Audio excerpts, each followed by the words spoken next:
Shalom teman-teman dan ibu, kami di sini dari kelompok 3 Prodi ini akan membahas tema tentang seminar. Perkenalkan, nama saya Putra Wimunte. Perkenalkan, nama saya Bersiala. Perkenalkan, nama saya Nasi. Perkenalkan, nama saya Inggris. Perkenalkan, nama saya Gusti. Selamat menyaksikan. Seminar merupakan salah satu bentuk kegiatan akademik yang dilakukan dengan tujuan untuk mendiskusikan, mengkaji, dan menemukan pemahaman baru terhadap suatu topik tertentu. Seminar biasanya diadakan dalam suasana formal dan terstruktur, di mana terdapat seorang pemateri atau narasumber yang menyampaikan gagasan, hasil penelitian, dan pandangan tertentu kepada peserta. Setelah penyampaian materi, peserta diberi kesempatan untuk mengajukan pertanyaan, memberikan tanggapan, maupun menyampaikan pendapat sehingga tercipta suasana diskusi yang interaktif. Selanjutnya tujuan seminar. Seminar pada dasarnya memiliki tujuan untuk menjadi wadah pertukaran gagasan, pengetahuan, serta pengalaman di antara narasumber dan peserta. Dalam dunia akademik, seminar sering digunakan untuk menyajikan hasil penelitian, memperkenalkan konsep baru, atau mengkritisi suatu teori agar dapat dipahami dan dikembangkan lebih lanjut. Tujuan utama seminar adalah memberikan kesempatan bagi peserta untuk memperoleh wawasan yang lebih luas, memperdalam pemahaman terhadap suatu topik, serta mengasah keterampilan berpikir kritis. Melalui seminar, peserta tidak hanya menjadi pendengar pasif, melainkan juga dapat berinteraksi dengan narasumber, mengajukan pertanyaan, serta memberikan tanggapan. Hal ini menjadikan seminar sebagai salah satu sarana pembelajaran yang aktif, dialogis, dan partisipatif. Baik, di sini fungsi seminar yaitu sebagai media komunikasi dunia, di mana setiap orang dapat berbagi informasi terbaru dan memperluas jaringan atau networking dengan orang-orang yang memiliki minat yang sama. Dalam konteks pendidikan, seminar berfungsi sebagai alat evaluasi dan pengembangan. Misalnya, mahasiswa yang mempresentasikan skripsi atau penelitian akan mendapatkan masukan dari dosen dan peserta untuk memperbaiki karyanya. Fungsi lainnya adalah sebagai sarana pengembangan diri, sebab melalui seminar peserta belajar berpikir sistematis, menyusun argumen, dan meningkatkan kepercayaan diri. Baiklah, materi selanjutnya karakteristik seminar, yaitu topik spesifik. Seminar berfokus pada tema atau isi tertentu. Yang kedua, pembicaraan ahli, melibatkan pembicara yang memiliki keahlian atau pengalaman di bidang yang dibahas. Yang ketiga, pembicaraan ahli, melibatkan pembicaraan yang memiliki keahlian atau pengalaman di bidang yang dibahas. Dan yang terakhir, tujuan edukasi, meningkatkan pemahaman dan pengetahuan peserta mengenai topik yang dibahas. Yang selanjutnya yaitu jenis-jenis seminar. Ada beberapa jenis seminar. Yang pertama, kategori skala kegiatan, yaitu seminar nasional yang memiliki cakupan peserta dan pembicara dari seluruh wilayah Indonesia dan diselenggarakan oleh lembaga nasional. Yang kedua, seminar internasional, melibatkan peserta dan pembicara dari berbagai negara, umumnya diselenggarakan oleh lembaga internasional.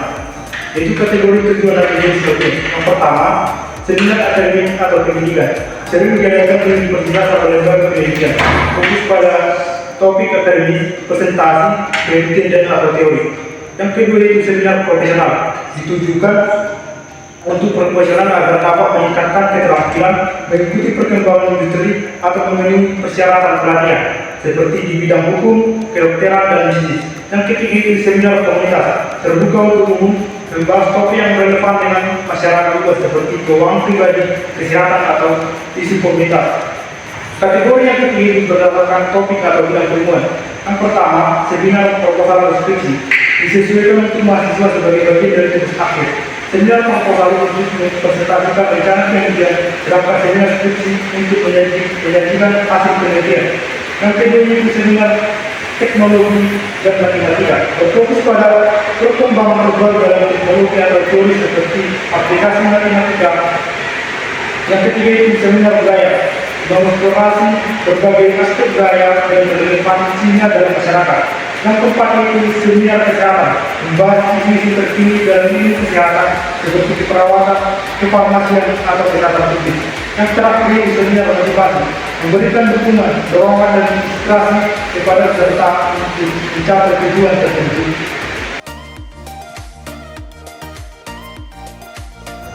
Shalom, salam sejahtera untuk kita semua. Yang saya hormati narasumber, yang saya hormati ketua, yang saya hormati para undangan, dan yang saya hormati seluruh peserta seminar. Dengan ini saya membuka acara seminar pada hari ini. Pembacaan susunan acara kita pada hari ini, yang pertama menyanyikan Indonesia Raya, yang kedua kata sambutan dari ketua, yang ketiga pemaparan materi, yang keempat sesi tanya jawab, dan yang kelima penutup. Yang pertama kita akan menyanyikan lagu Indonesia Raya. Semua akan berdiri untuk menyanyikan lagu Indonesia Raya.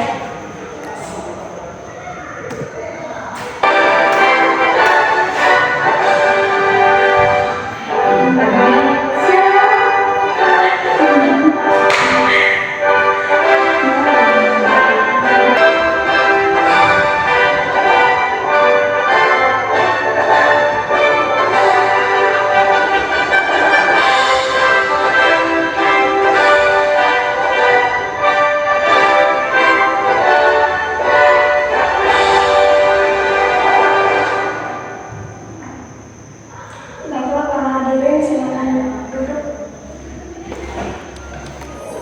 Yang kedua yaitu kata sambutan dari ketua.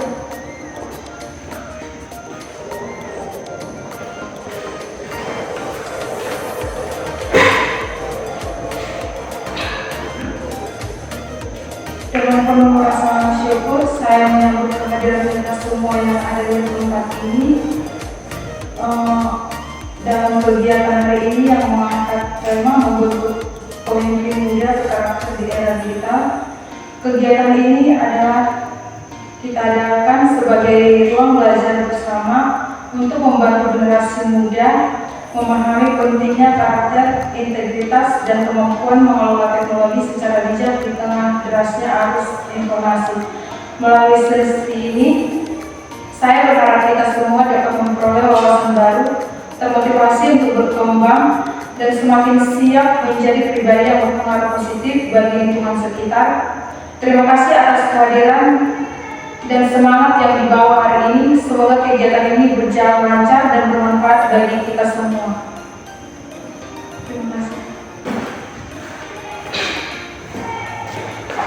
Baiklah, selanjutnya kita akan mendengarkan materi dari narasumber.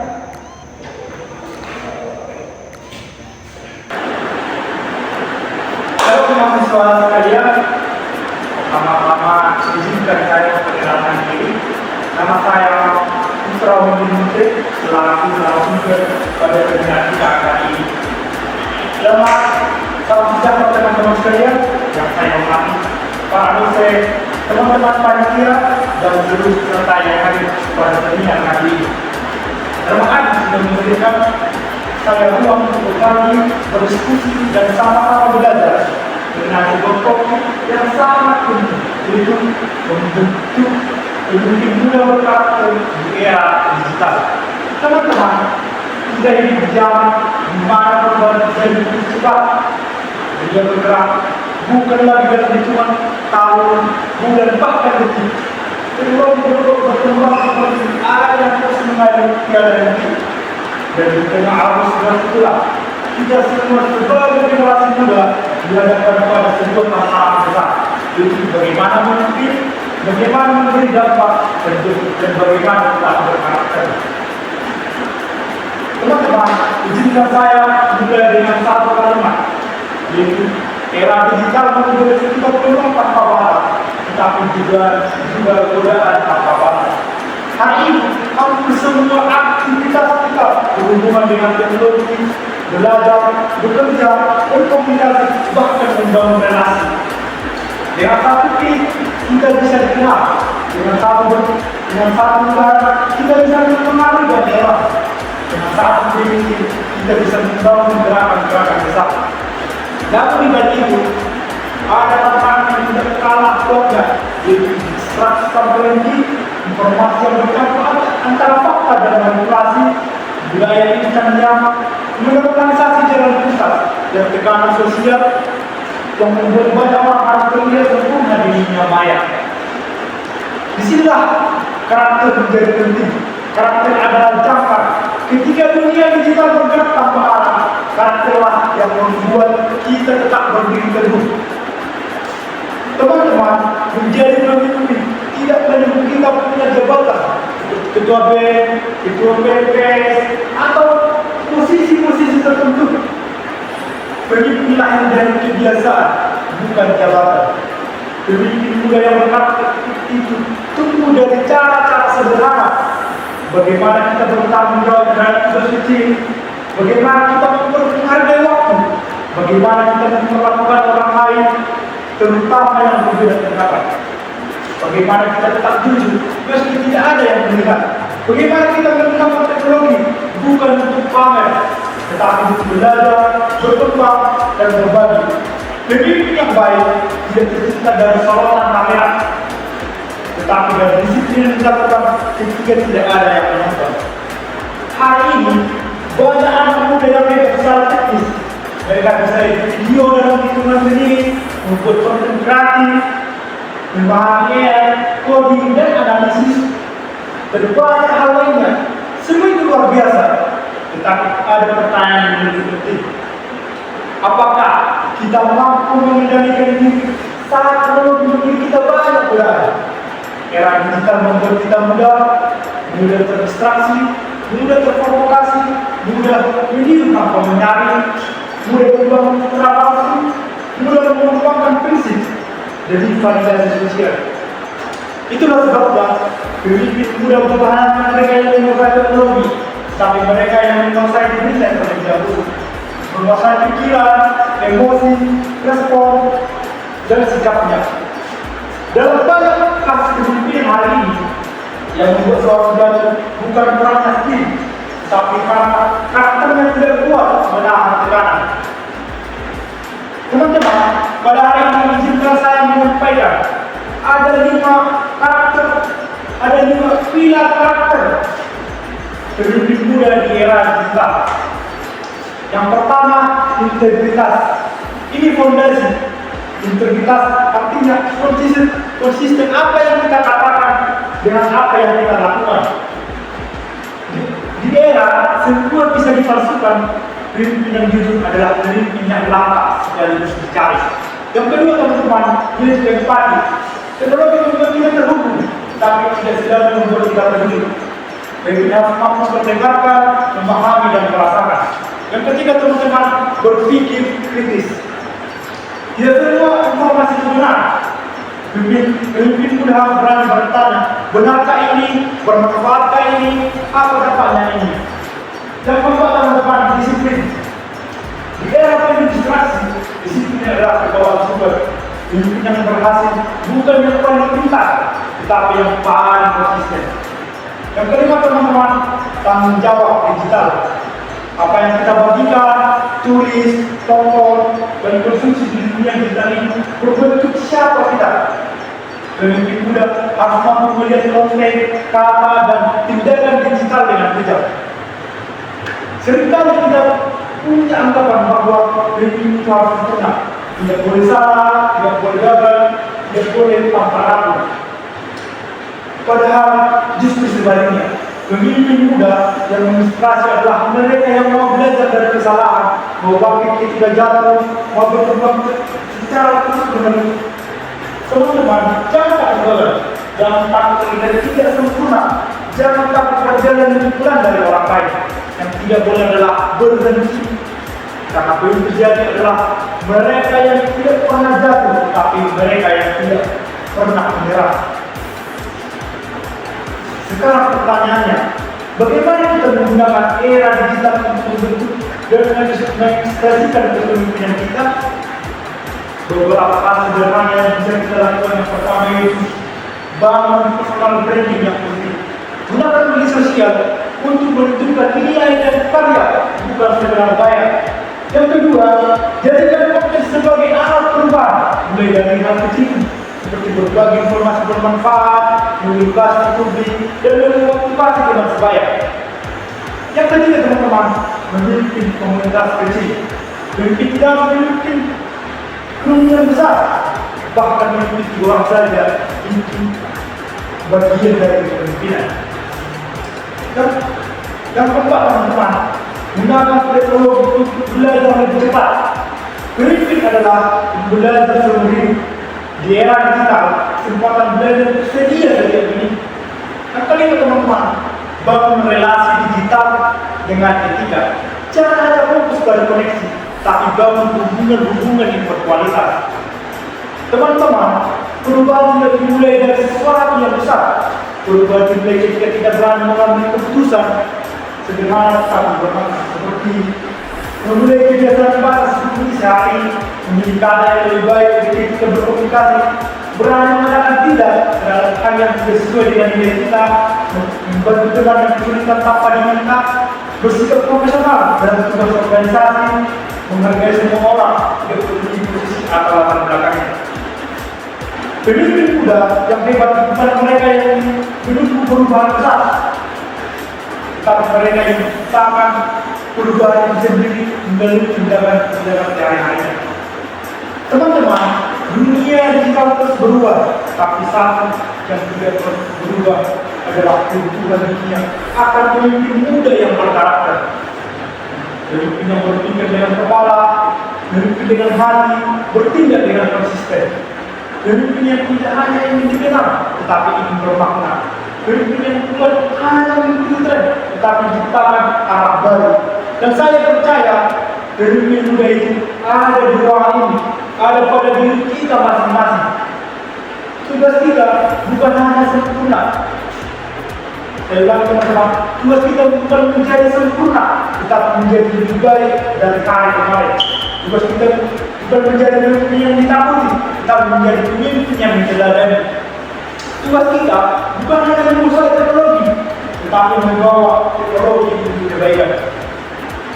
Teman-teman, untuk apa yang saya sampaikan hari ini bukan hanya menjadi pengetahuan, tetapi menjadi dorongan kita dan kesadaran baru bahwa pemimpin masa depan adalah kita sendiri. Terima kasih teman-teman. Tuhan Yesus memberkati. Saya kembalikan kepada moderator. Baiklah teman-teman. Selanjutnya yaitu sesi tanya jawab. Jika ada teman-teman sekalian yang ingin bertanya atau memberikan saran, kami persilahkan. Baiklah kepada Endang, kami persilahkan.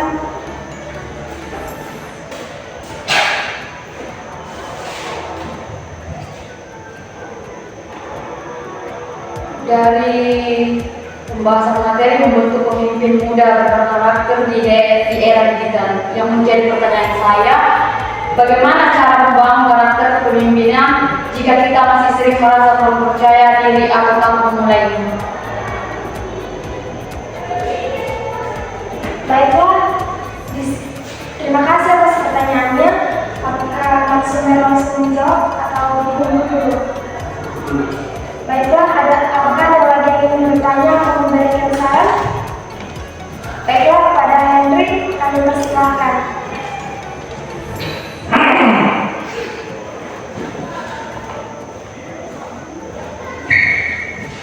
Baiklah, apapun yang menjadi pertanyaan saya untuk bapak narasumber kita, yaitu di era digital yang penuh distraksi, bagaimana caranya agar kita tetap fokus dan tidak mudah terbawa arus informasi yang salah atau tidak penting? Sekian, terima kasih. Baiklah, terima kasih atas pertanyaannya. Kami persilakan narasumber untuk menjawab pertanyaan dari peserta.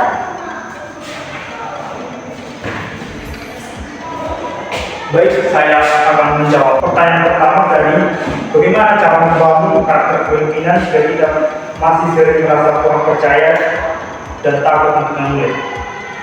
Rasa tidak percaya diri itu hal yang sangat manusiawi dan hampir semua pemimpin hebat pernah mengalaminya. Cara membangun karakter tetap bisa dimulai dari hal kecil, Yang pertama, lakukan satu tindakan baik yang konsisten setiap hari, mulai dari hal sederhana seperti disiplin waktu, berani mengambil tanggung jawab kecil, atau melatih cara berkomunikasi. Ketika kita menemukan kebiasaan kecil secara konsisten, karakter kita akan terbentuk lebih kuat. Ingat, kepemimpinan bukan tetap menjadi sempurna, tetapi tentang peran bertumbuh, percaya diri, bukan percaya diri itu muncul setelah kita bertindak, bukan sebelum bertindak. Pertanyaan kedua tadi, di era digital yang penuh distraksi, bagaimana caranya agar kita tetap fokus dan tidak mudah terbawa arus informasi yang salah atau tidak penting? Kuncinya adalah self control dan filtering. Tentukan dulu prioritas pribadi, apa yang ingin kita capai hari ini, minggu ini, dan bulan ini.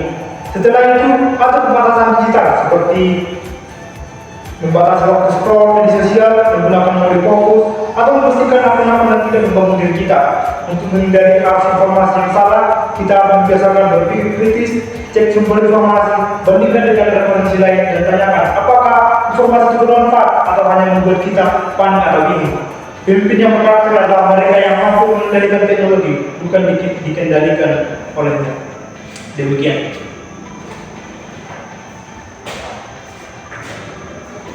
Baiklah, kita sudah sampai di penghujung acara. Demikian rangkaian seminar hari ini. Semoga bermanfaat bagi kita semua. Terima kasih atas perhatiannya dan partisipasinya. Sampai jumpa di kegiatan selanjutnya. Shalom. Sekian.